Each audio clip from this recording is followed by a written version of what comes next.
Olá pessoal, Pedro Costa aqui. Estou muito feliz em estarmos juntos para mais um episódio do nosso Fala Ansiedade. Hoje, dia 13 de 3 de 2020, às 13 horas e pouquinho. Estamos ao vivo aqui no Instagram.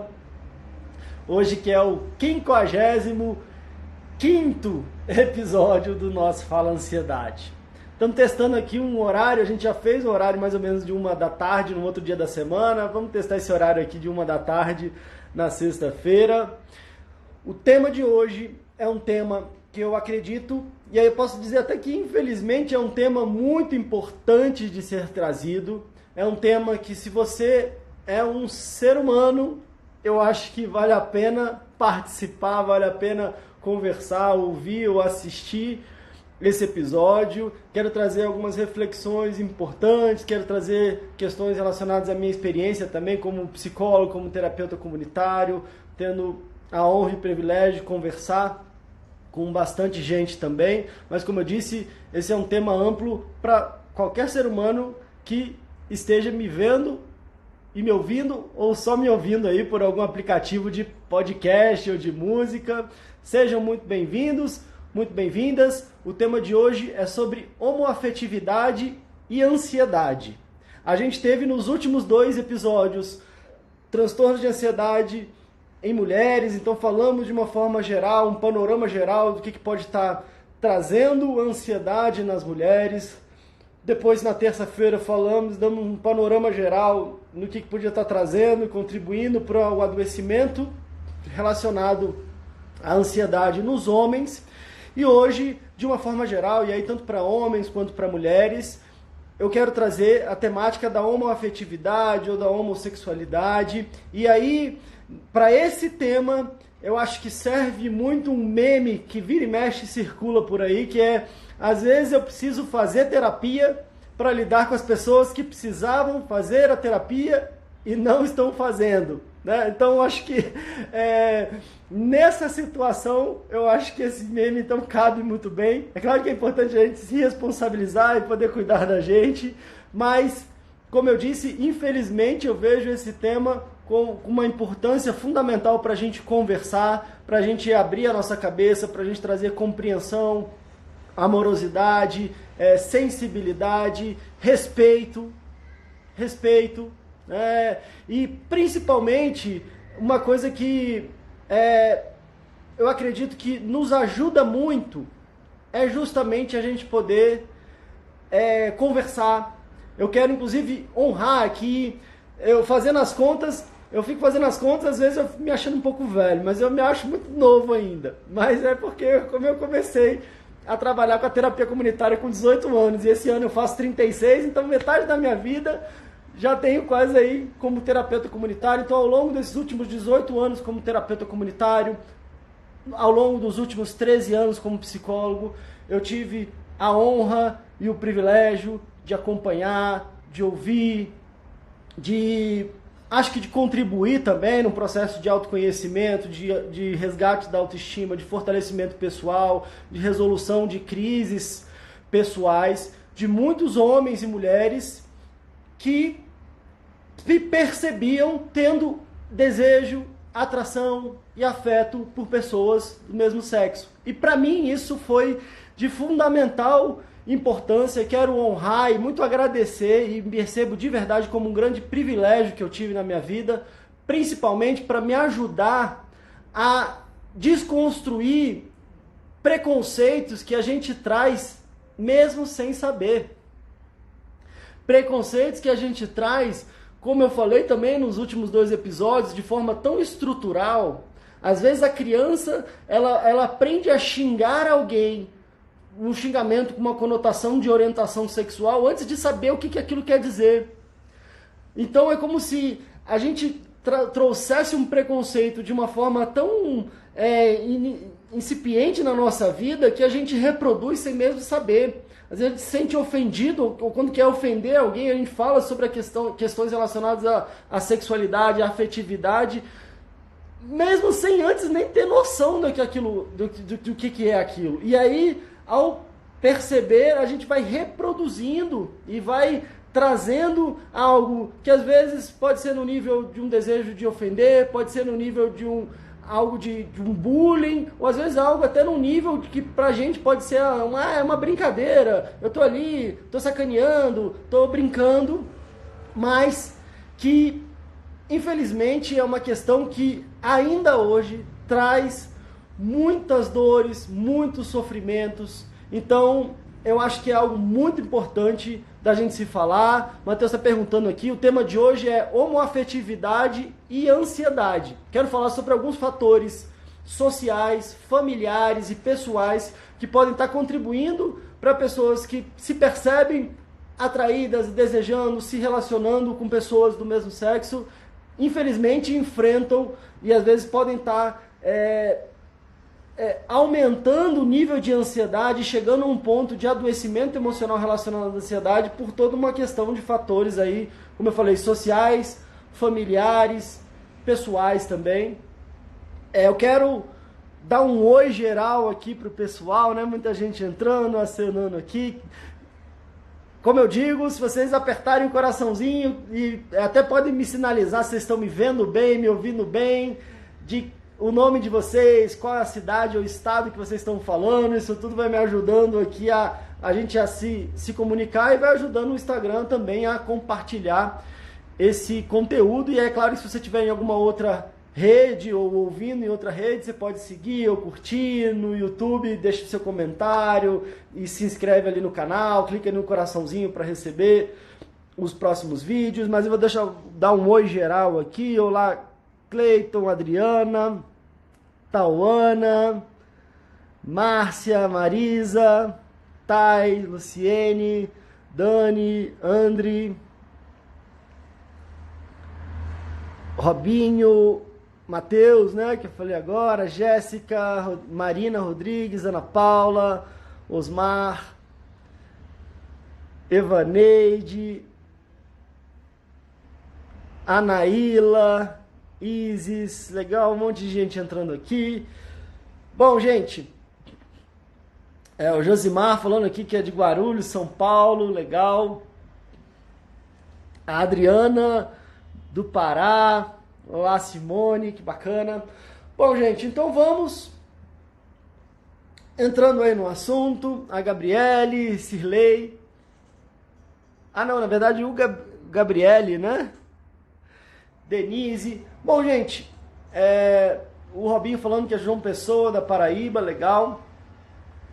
Como eu falei, eu acho que esse é um tema fundamental para todos nós, seres humanos, para que a gente possa refletir, para que a gente possa se conhecer melhor e para que a gente possa trabalhar e enfrentar, talvez aí sim, um grande adoecimento que pode ser os nossos preconceitos. Que pode ser os nossos preconceitos que talvez a gente traga, como eu disse, sem uma intenção, sem algo que tenha, né, um fim de trazer ou de magoar, de trazer dor para as pessoas, mas que às vezes quando a gente não percebe, quando a gente não se conhece, quando a gente não percebe talvez as nossas falas, os nossos comportamentos, a gente pode inclusive estar reproduzindo questões que a gente não sabe nem de onde veio, mas a gente vai passando adiante. E como eu disse, o fato de eu poder ter tido o privilégio e a honra de acompanhar muita gente em diferentes idades, em diferentes situações, às vezes tendo sim como uma temática central da terapia a questão da sexualidade. Agora, é claro que também, em muitos casos, essa questão da sexualidade já estava assim muito bem resolvida, e aí é claro que como qualquer ser humano tem vários outros dilemas, vários outros desafios, e a gente conversava e trabalhava sobre várias outras questões. Agora, como eu disse, infelizmente, algo que deveria ser tão íntimo nosso, que não deveria ser de verdade dar conta de ninguém, às vezes se torna parece que grandes dilemas ou grandes complicações e trazem grandes sofrimentos. Então, inclusive no campo da ansiedade. Por isso que eu achei importante falar sobre esse tema hoje, principalmente porque a gente vinha na sequência aí, né, de falar sobre as mulheres no Dia da Mulher, depois falei sobre os homens, é um tema que pediram muito. Eu quero falar sobre a questão da homoafetividade. E aí, rapidinho já deixar claro dois pontos, né? O que é a orientação sexual e o que é a identidade de gênero, né? Então, o que é a identidade de gênero e o que é a orientação sexual, para que a gente consiga, com essa informação aqui, dar continuidade a tudo que a gente tem para falar hoje. E é claro, a gente pode abrir para comentários e perguntas no final, se vocês tiverem algumas, né? Primeira coisa a identidade de gênero é como eu me percebo, né? Então, a identidade de gênero é como eu me percebo. Eu me percebo como homem, eu me percebo como mulher, né? Eu me sinto como homem, eu me sinto como mulher, e isso vai além da questão fisiológica do nosso corpo. E a gente percebe isso que, em muitos casos, tem sim pessoas que, como se nasceram uma fisiologia num corpo de homem, mas se sentem de forma muito forte, e às vezes desde muito cedo se sentem como mulher. E aí tem sim o direito de entender melhor isso, e o direito de ser chamada, tratada e auxiliada como assim se sente. E é muito fácil para quem olha de fora, às vezes julgar, recriminar, infelizmente, às vezes até trazer argumentos que para mim não cabem, como argumentos religiosos no sentido de julgamento, de condenação, mas sem viver aquilo na pele, sem viver o conflito que é não se perceber, não se identificar com a questão fisiológica, com o corpo que nasceu. E isso pode acontecer sim com homens que nasceram como homens e se percebem como mulheres. Isso pode acontecer com mulheres que se percebem como homens, e aí são então homens, e aí podem ter todo esse apoio no nível hormonal, no nível psicológico, no nível social, no nível de direito, no nível legal, de ter todo o acompanhamento necessário para que se consiga adequar à própria sensação. E sinceramente aqui, eu acho que esse tema é algo importante de ser trazido como um tema educativo, inclusive. Como eu disse, esse é um assunto que ele é muito íntimo e ele é muito particular, e ele cabe a decisão a quem está sentindo e a quem está vivendo. E sinceramente não ninguém mais, né? Mas infelizmente no meio social e no meio familiar, e aí às vezes por consequência no meio pessoal e íntimo, isso às vezes se torna grandes dificuldades, grandes conflitos, grandes sofrimentos, pessoas às vezes num nível grande de adoecimento, justamente por conta dessas situações complexas que às vezes estão em volta disso, índices muito altos de suicídio, índices muito altos de agressões físicas, verbais, de violência física, verbal, de assassinatos. Então, é um tema, como eu disse, que, a meu ver, e eu gostaria muito de não precisar de trazê-lo, mas infelizmente no mundo que a gente vive, ainda nesse tempo que a gente vive, em 2020, infelizmente, é algo que é, a meu ver, muito importante de ser tratado. E para todos nós, seres humanos, como eu disse. Agora, então, como eu estou dizendo, uma coisa é a identidade de gênero. Então, é como é que eu me percebo. Se eu me percebo homem, se eu me percebo mulher. E a outra coisa, e aí talvez tenha mais, inclusive, a ver com o nosso tema, é a orientação sexual. A minha orientação sexual tem a ver com quem eu tenho desejo, atração ou afeto, ou a manifestação do meu afeto, né? Para onde a minha sexualidade, o meu desejo, o meu afeto se orienta. E aí é muito importante da gente conversar e às vezes até da gente perceber nas palavras, porque muita gente fala assim, não, isso aqui é uma opção sexual, né? Uma opção sexual como se a pessoa tivesse escolhido. Não, então agora eu vou escolher ter desejo e atração por homens, ou eu vou escolher ter desejo e atração por mulheres, e aí sendo eu homem, ou sendo eu mulher, ou eu me vendo como homem, me vendo como mulher.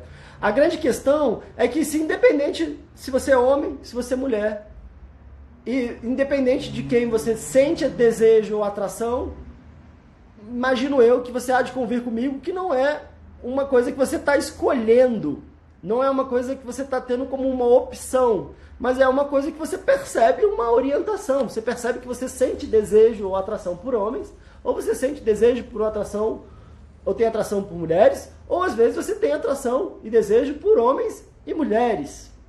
E se eu me percebo como homem e tenho atração por homens, então eu trago em mim então o que a gente chama de uma homossexualidade, né? Ou seja, minha atração, meu afeto, ou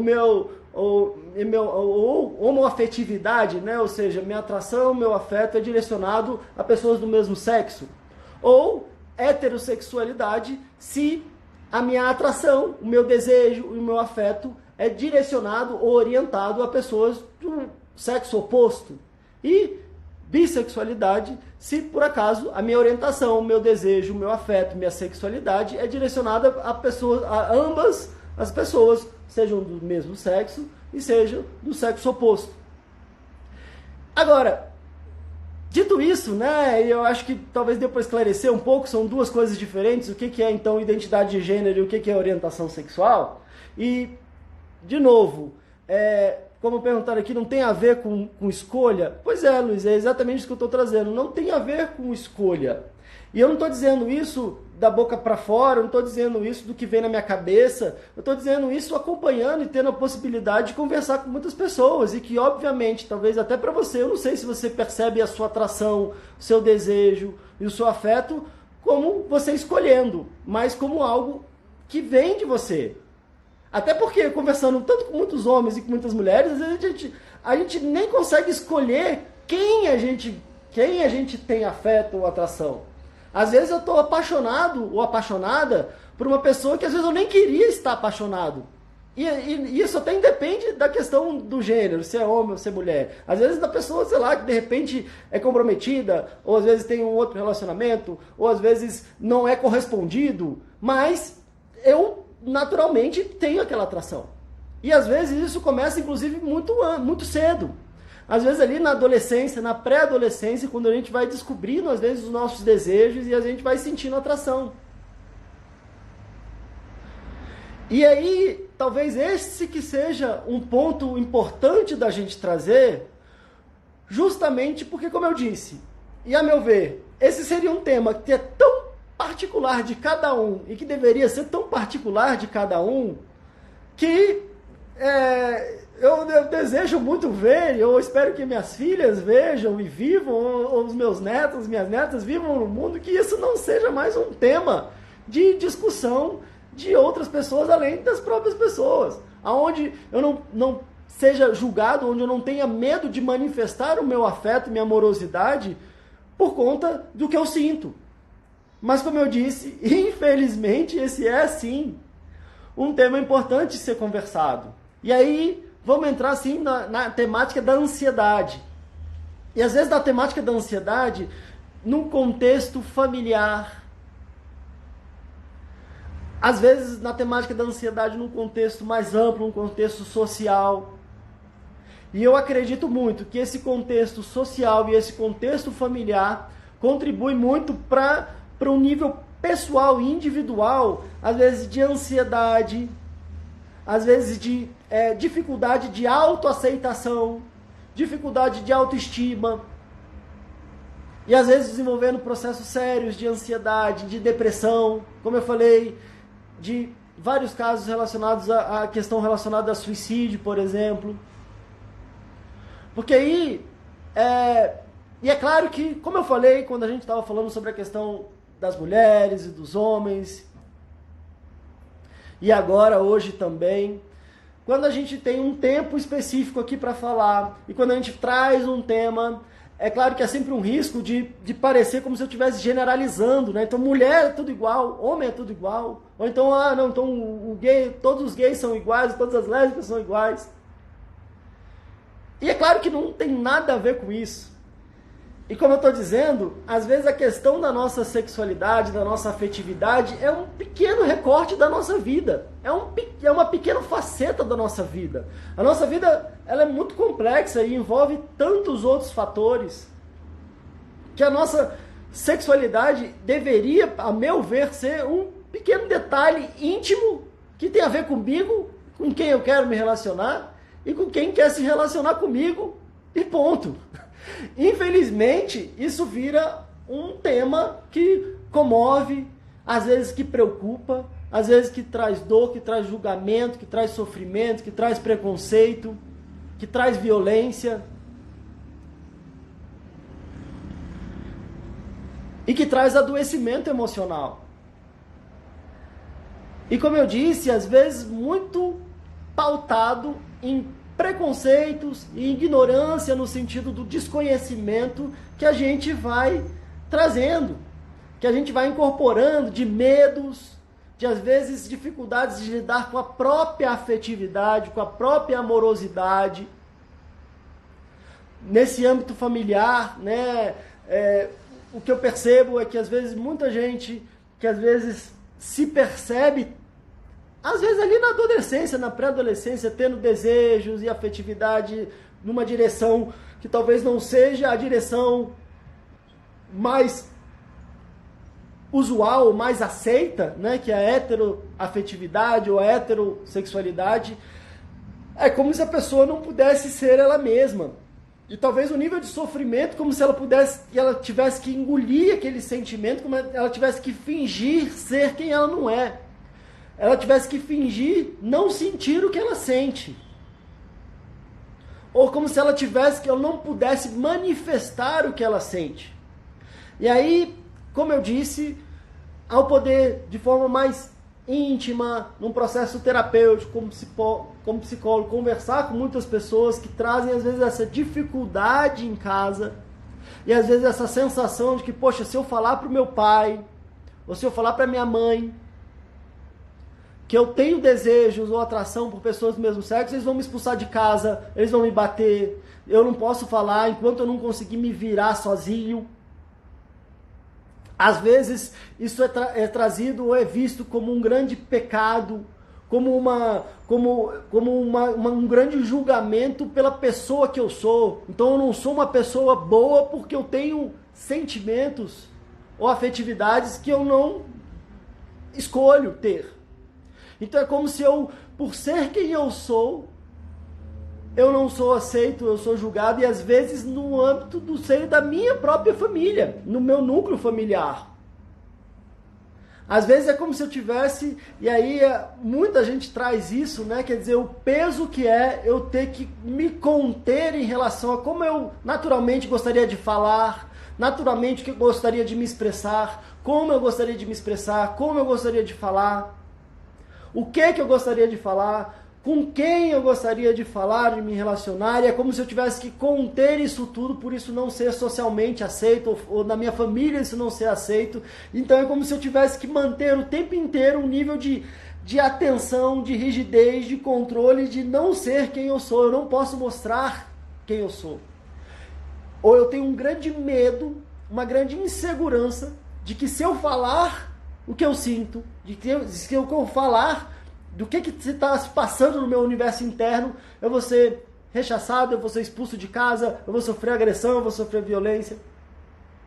E imagina o nível de tensão que é eu ter que ficar quase que 24 horas sem poder me manifestar do jeito que eu naturalmente sou. E aí é óbvio que esse nível de insegurança, esse nível de quase que um nível de controle pessoal, de rigidez, de às vezes ter que agir e me comportar de forma oposta àquela que eu naturalmente me sinto, e o quanto que isso traz de tensão, de insegurança, como eu falei, de medo, e aí é natural que o meu nível de ansiedade às vezes vá para um nível muito alto. Às vezes meu nível de irritabilidade pode ir num nível muito alto. O nível de sensação de que está todo mundo me olhando, está todo mundo me julgando, está todo mundo me vendo como alguém, ou uma pessoa que é errada, uma pessoa que é enfim, que é uma pessoa que vive em pecado, uma pessoa que vive do jeito que não é normal, como se fosse anormal, tudo isso que eu sinto. E aí, como eu disse, quando a gente tem a oportunidade de verdade transpor esse preconceito estrutural que a gente fala e que a gente repete, às vezes antes da gente entender o que é, e a gente de verdade pode se conectar com um ser humano que está ali, trazendo todos esses desafios e essas dificuldades, sinceramente, a sensação que me traz é que isso não é justo. Isso não pode ser justo. Isso não pode ser justo. Por que naturalmente, então, se eu me percebo desejando, me orientando para uma relação que aí é socialmente aceita, aí todo mundo fica perguntando, você tem um namoradinho, não tá namoradinha, tá namorando, e aí vai apresentar pra família, que legal, você pode sair de mão dada na rua, você pode ir pro shopping, você pode ir pra um cinema, você pode beijar o seu namorado, a sua namorada, você pode abraçar, você pode manifestar o seu sentimento, o seu afeto, você pode compartilhar isso na rede social, você pode, enfim, viver aquilo de uma forma mais plena. E por outro lado, outras pessoas não podem, porque percebem isso de forma diferente, mas por que isso deveria ter tanta importância? E o grande desafio aqui, por isso que eu estou dizendo aqui para todos nós seres humanos, porque também vem muitas mães normalmente conversar comigo, às vezes muitas mães querendo que eu atenda os filhos ou as filhas, porque às vezes estão percebendo que de repente talvez eles possam estar sendo influenciados, e às vezes eles possam estar, de repente porque eles estão vendo coisas na televisão, ou porque eles estão andando com pessoas que podem estar os influenciando num sentido ou no outro, e aí há toda uma preocupação, e às vezes há talvez uma preocupação natural pelo próprio preconceito que às vezes a gente percebe que a gente traz e que a sociedade traz, mas o que eu posso te dizer, e aí se você é uma mãe, se você é um pai que está vivendo uma situação como essa, a maior dor e ao mesmo tempo a maior solução que alguém pode ter, às vezes tem a ver com o seio familiar. Às vezes a maior dor pode ser eu ter a sensação de que eu não posso ser o mesmo com a minha mãe, com meu pai, com meus irmãos, com a minha família, com meus amigos, com as pessoas mais próximas. A sensação que me dá de que se eles souberem de fato como eu me sinto, eu não vou mais ser amado por eles, eu não vou mais ser aceito por eles. E ao mesmo tempo, talvez o que possa me trazer mais força é perceber que a minha mãe, que meu pai, que meus irmãos, que meus amigos vão continuar me amando da mesma forma e, naturalmente me aceitando da mesma forma e me percebendo um ser humano com muito mais questões, com muito mais qualidades potenciais do que a minha orientação sexual, e que isso não seja um ponto central da minha relação com o mundo, porque não é. E como eu disse, às vezes esses nossos medos, esses nossos preconceitos, às vezes a nossa dificuldade de lidar com a nossa própria sexualidade faz com que a gente, às vezes, traga essa carga, né, de preconceito, seja para os nossos familiares, para os nossos amigos, para as pessoas próximas, às vezes para os colegas de trabalho. Às vezes, quantas questões acontecem no ambiente de trabalho também, no nível de julgamento, no nível de pressão, no nível de dessa sensação de não poder me expressar, de não poder me manifestar como eu gostaria de me manifestar, ou como se eu tivesse que esconder uma parcela da minha vida. E aí, esse é um ponto importante também de dizer. Eu acho que todos nós seres humanos, temos todo o direito à nossa privacidade. Então, eu tendo direito à minha privacidade, cabe a mim, e não a mais ninguém, refletir sobre o que eu quero compartilhar com as outras pessoas e aquilo que eu não quero compartilhar, em relação aos meus sentimentos, minhas emoções, meus relacionamentos, meus desejos, aquilo que eu faço na minha intimidade, eu tenho todo o direito à minha privacidade em relação a isso. E que ela deve ser totalmente respeitada. O que eu faço, o que eu deixo de fazer, em comum acordo, um consentimento com outra pessoa, cabe a mim e a ela, e ponto. Agora, uma outra coisa é eu ter a sensação de como se eu tivesse que guardar um grande segredo a 7 chaves, e que se alguém descobrir esse meu grande segredo, o meu mundo se desmorona. Porque se por um lado eu tenho todo o direito à minha privacidade, o que eu quero compartilhar ou não quero compartilhar, de questões íntimas, de sentimentos, de desejos, de emoções, de relações. Por outro lado, eu ter a sensação de que eu sou obrigado a guardar, a esconder, a não mostrar e a guardar trancado de 7 chaves, porque se alguém descobrir, ou se alguém próximo, ou alguém me ama descobrir, como eu falei, a minha vida pode desmoronar. Isso às vezes pode ser um peso muito difícil de carregar, um peso emocional muito difícil de carregar, e que de fato pode estar me adoecendo emocionalmente, às vezes fisicamente, às vezes um adoecimento relacionado à ansiedade, no sentido de, como eu falei, às vezes de uma agonia, de um medo, de uma insegurança. Como eu disse, no sentido de, às vezes, eu ter que ficar me vigiando o tempo inteiro, e às vezes o quanto de energia que isso me demanda. E aí, o nível de tensão que eu tenho que trazer para mim, de como eu me comporto, de como eu falo, de tudo, de como é que minha voz soa. Às vezes me trazendo uma exaustão num nível pesado, às vezes desenvolvendo um processo de depressão. E como eu disse, às vezes me percebendo sem saída na vida, porque é como se eu nunca pudesse então amar ninguém, ou como se eu nunca fosse amado, ou como se eu nunca poderia ser aceito do jeito que eu sou. E às vezes, infelizmente, chegando a tomar atitudes mais drásticas em relação a isso, em relação à minha própria integridade, minha própria vida.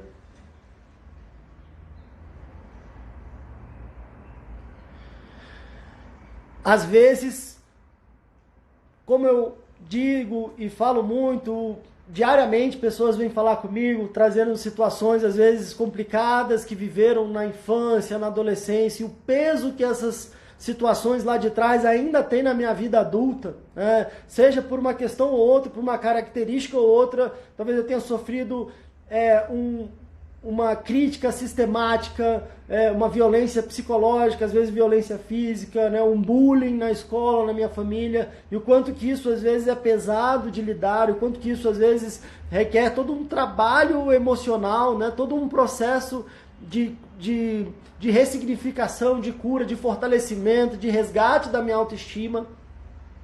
E quando a gente fala nessa questão da nossa afetividade, da nossa sexualidade, quanto, e às vezes vocês podem até talvez recorrer à memória de vocês, como é que era na escola, e se isso não acontecia com vocês, isso acontecia com um colega, com uma colega na sala. Como eu disse, às vezes acontecia inclusive entre amigos, às vezes quando eu falei no último episódio na questão da ansiedade nos homens, de que não, você não é homem, ou se não é homem, isso não é coisa de homem, confundindo até o que eu falei de o que é orientação, o que é identidade de gênero e o que é orientação sexual, que são duas coisas diferentes.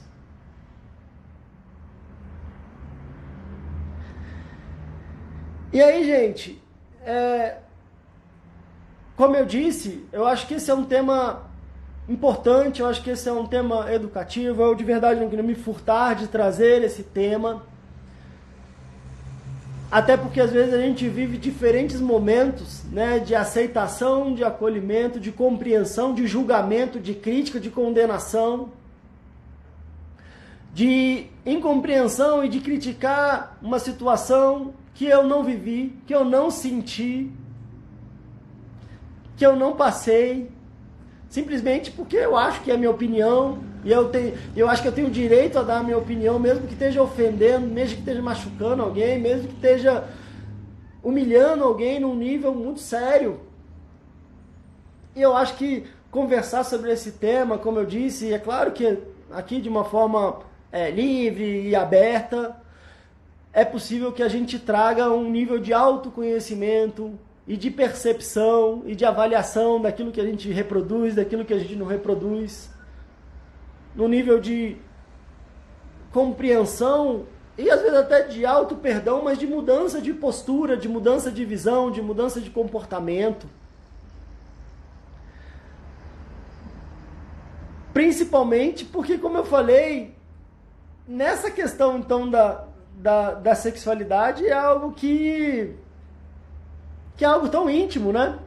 Às vezes a gente briga porque a outra pessoa torce para um outro time, né? Eu sou Flamengo, e a pessoa torce para o Vasco, e aí isso às vezes é motivo para as pessoas estarem se matando, né?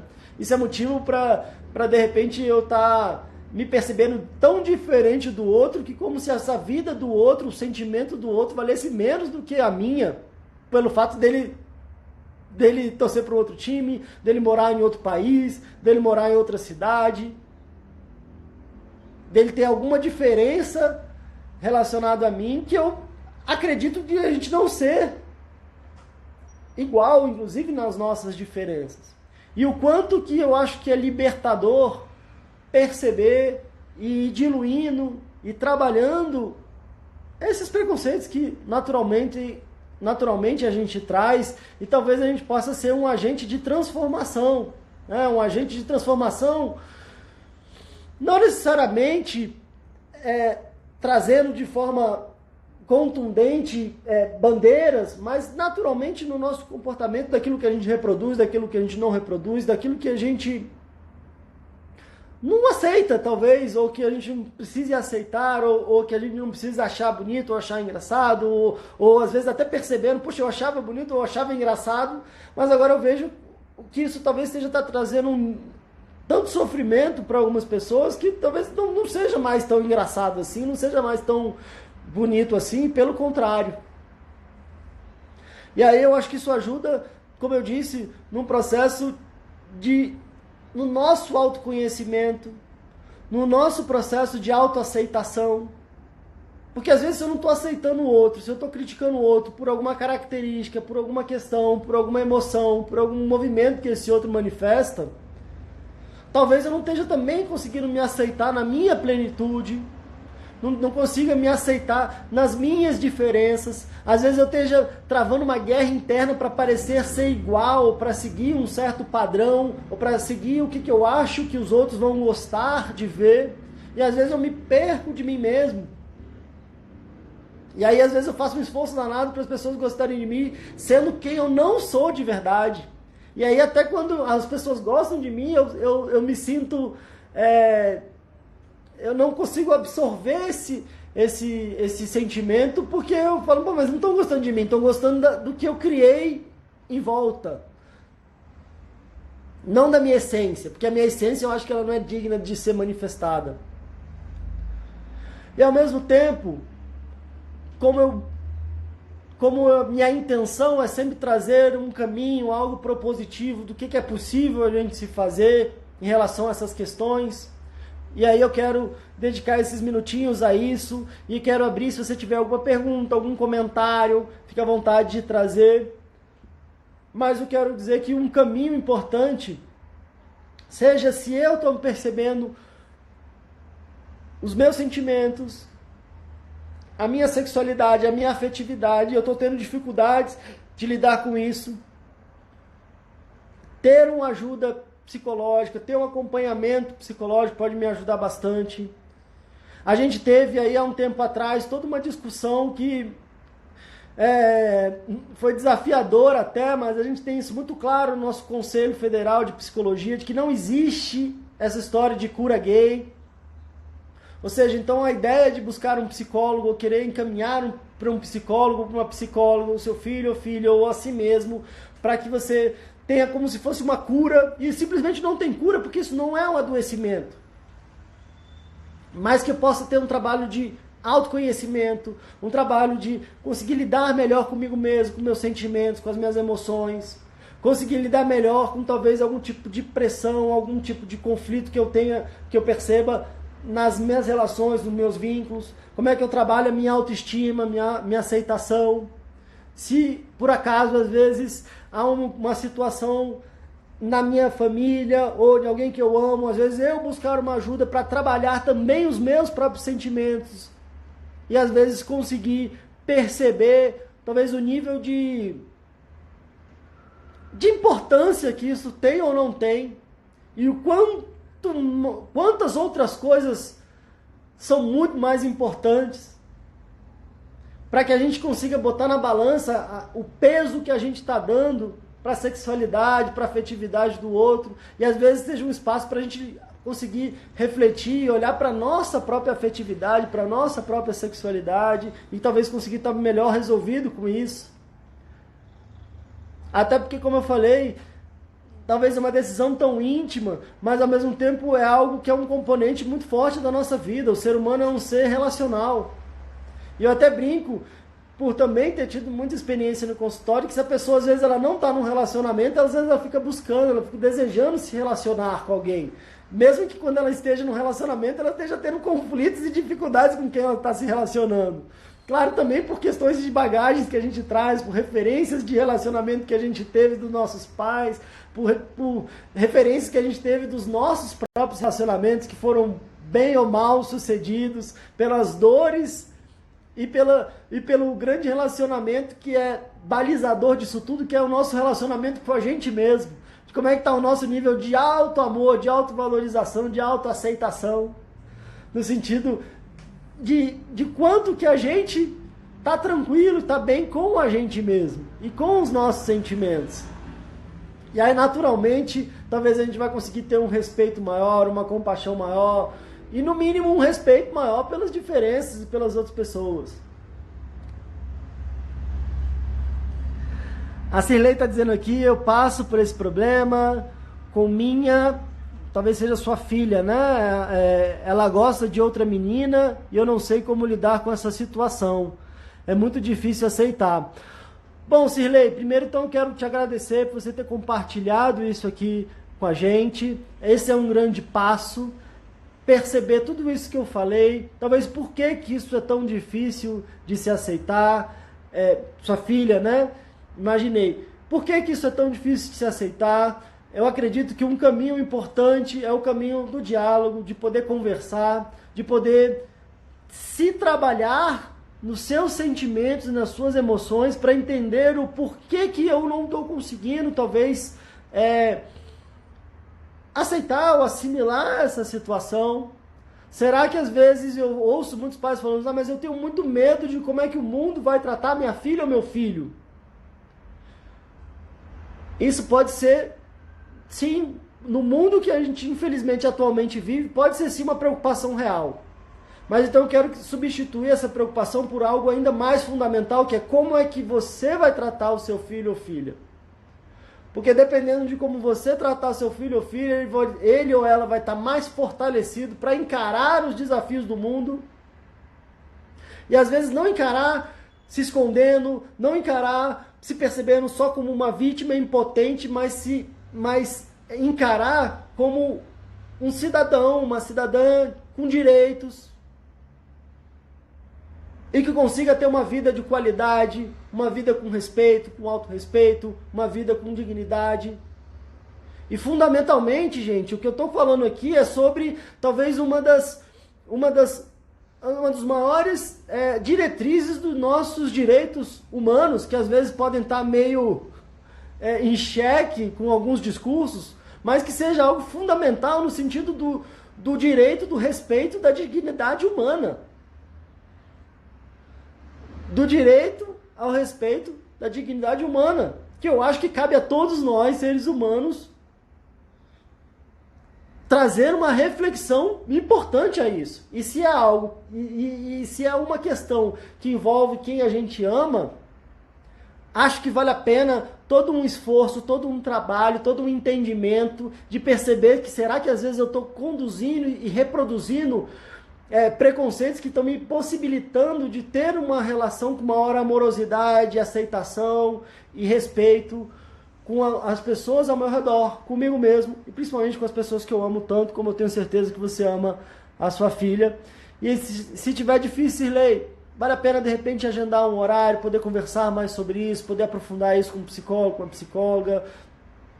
Vira e mexe eu falo aqui, eu também faço atendimentos online, tem que ver a questão de horário, de agenda, mas é possível também se trabalhar isso, me coloco à disposição também.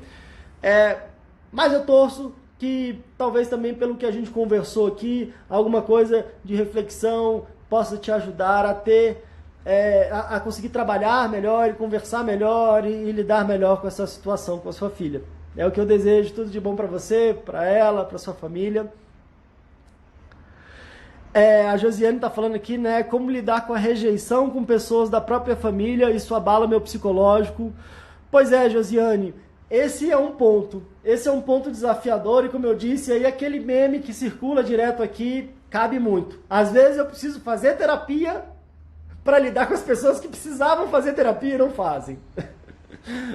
É claro que, como eu disse, é importante a gente ser agente na história, ser causa e não se perceber como consequência, como refém ou como vítima.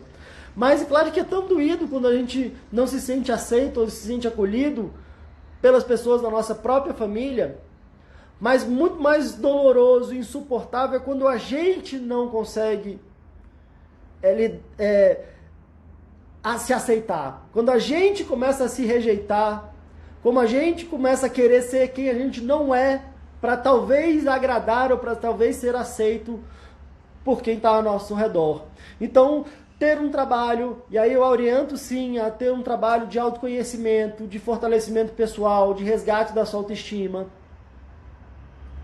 de estar tão bem consigo mesma, e às vezes compreender, e às vezes aí num limite de trabalhar isso até chegar a um ponto de ter compaixão por alguém que talvez por algum preconceito esteja trazendo essa rejeição. Ter conseguido trazer até um nível de compaixão e de perdão por perceber que talvez a pessoa esteja vivendo ainda num processo de ignorância, de preconceito, de dificuldade de lidar consigo mesmo, às vezes dificuldade de lidar com as suas próprias questões e que às vezes eu acabo...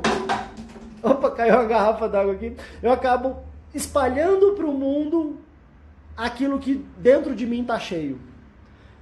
Então, o grande desafio é trabalhar o que eu trago dentro de mim para que eu consiga espalhar e o que eu espalhar seja algo positivo, porque eu estou com questões bem trabalhadas dentro de mim. E às vezes é isso que acontece com pessoas que talvez possam estar me rejeitando, possam estar me trazendo dificuldades. Como é que eu estabeleço limites? Como é que eu posso dizer, não, daqui você não passa, desse jeito eu não aceito.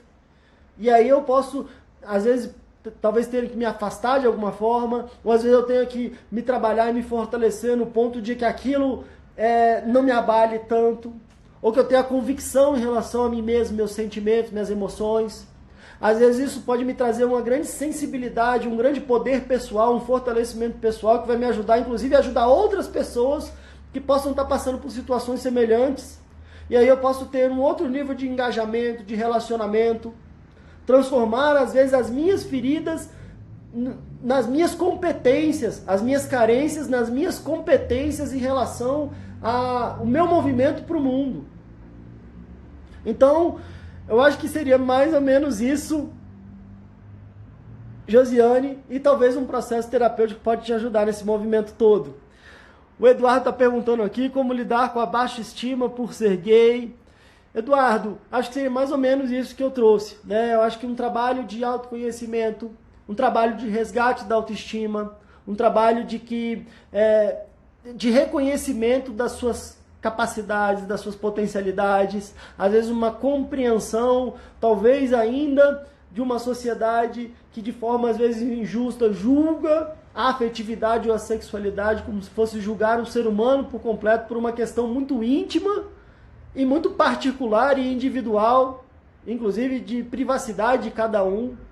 Ao mesmo tempo, a questão da baixa autoestima não é só uma questão relacionada à sexualidade, à afetividade. Então, independente de ser homem, de ser mulher, de ser hétero, de ser homossexual, de ser bissexual, eu posso ter ou não questões relacionadas à minha baixa autoestima. É claro que talvez essa situação, dependendo do meu contexto, dependendo do que eu vivi, do que eu sofri da minha vida, eu posso estar sofrendo isso. Normalmente, às vezes, tem questões lá de trás da minha história de vida, e às vezes trabalhar isso tudo, conseguir ir ressignificando questões da minha história de vida, e trabalhando a minha gestão dos meus pensamentos, do que eu falo para mim mesmo, do que eu estou criando, dos vínculos que eu estou estabelecendo, que tipo de relação com quem eu estou estabelecendo, uma relação mais saudável, uma relação de valorização, uma relação que também me coloca para baixo. Então eu me coloco para baixo, e às vezes eu me encontro com pessoas que também me colocam para baixo, e às vezes isso tudo vai minando a minha autoestima, a minha relação comigo mesmo. Então como é que eu vou transformando isso? E aí também, Eduardo, às vezes um processo de um acompanhamento psicológico, num processo mais individual, às vezes pode me ajudar a facilitar todo esse caminhar, que a gente pode fazer sozinho sim, mas talvez seja tão mais penoso e custe mais caro, no sentido de custa a nossa vida, custa nosso bem-estar, a nossa qualidade de vida, que às vezes ter um apoio profissional pode ser interessante nesse caminho também. E claro, também te desejo tudo de melhor. De nada, Lei. A Maria aqui, sou muito baixo astral, sofro muito com isso, não consigo me entrosar, não tenho amigo. O pessoal falando que também tem dificuldade com isso. Normalmente, a dificuldade que eu tenho, vou falar um pouquinho, tá, Maria? A dificuldade que eu tenho com as outras pessoas tem muito a ver com as dificuldades que eu tenho comigo mesmo. Às vezes, se eu quero trabalhar a minha relação com o mundo, a minha dica seria trabalhar a minha relação comigo mesmo. Se eu fico me achando uma pessoa inadequada, se eu fico achando que todo mundo não vai gostar, todo mundo tá me criticando, que ninguém vai gostar de mim, que às vezes eu vou sofrer, talvez até pelo que eu sofri lá atrás, e às vezes até pelo que eu fico falando comigo mesmo, isso me paralisa ao ponto de não conseguir me relacionar. Então, enquanto eu não vou trabalhando os meus sentimentos, as minhas emoções, a minha relação comigo mesmo, a minha autoestima, como eu estava falando aqui com o Eduardo, às vezes é difícil que a gente consiga trabalhar a nossa relação com o mundo.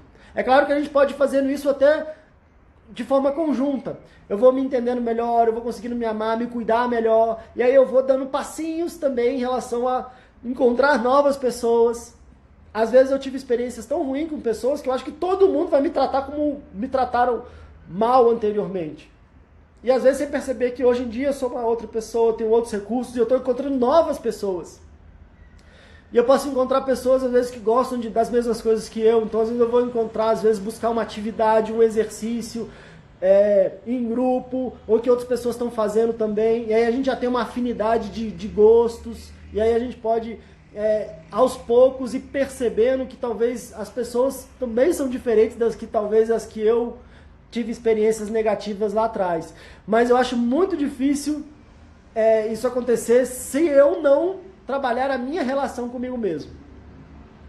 Se eu fico me criticando o tempo inteiro, a pessoa pode olhar para mim e estar me admirando e eu vou achar que ela está me criticando. A pessoa pode estar me amando e eu vou achar que ela está me condenando. Eu posso às vezes ter um filtro tão forte que ele só absorve aquilo que eu trago para mim mesmo e bloqueio aquilo que eu não trago para mim mesmo. Isso é algo desafiador. Isso é algo desafiador porque às vezes a gente pode tá sofrendo sim com pessoas complicadas, mas às vezes a gente pode estar tendo também um monte de gente, de situação que a gente está bloqueando, que a gente não está percebendo pela dificuldade que a gente mesmo traz com a gente mesmo. Claro, às vezes natural pelas experiências que a gente teve lá atrás, mas que são sempre possíveis de serem transformadas e ressignificadas.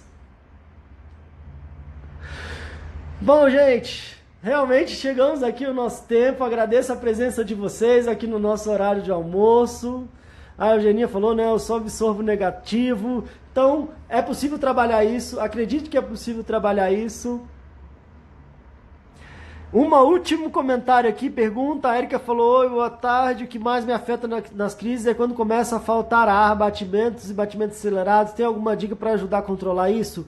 Oi, Erika, tem sim dois caminhos importantes de se seguir.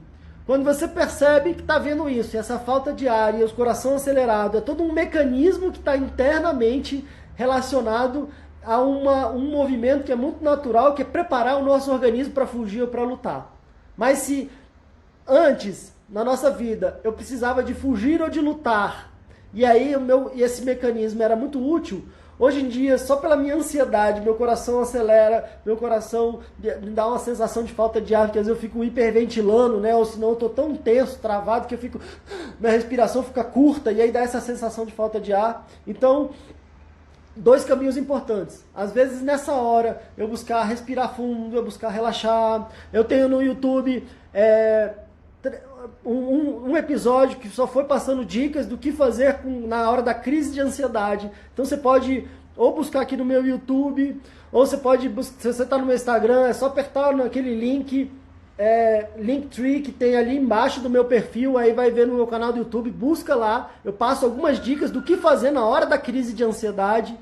Mas tão ou mais importante é perceber que se você está tendo isso, é um sinal de que é importante você trabalhar os seus sentimentos e as suas emoções, porque se você está tendo isso, talvez já tenha chegado no nível de adoecimento emocional, e é importante tratar e trabalhar as causas. Se eu fico só querendo remediar o sintoma na hora que a crise vem, eu tenho um alívio, mas eu não consigo trabalhar um processo de autocura se eu não trabalho as causas. Que às vezes tem a ver com questões familiares, história de vida, questões lá de trás da minha vida.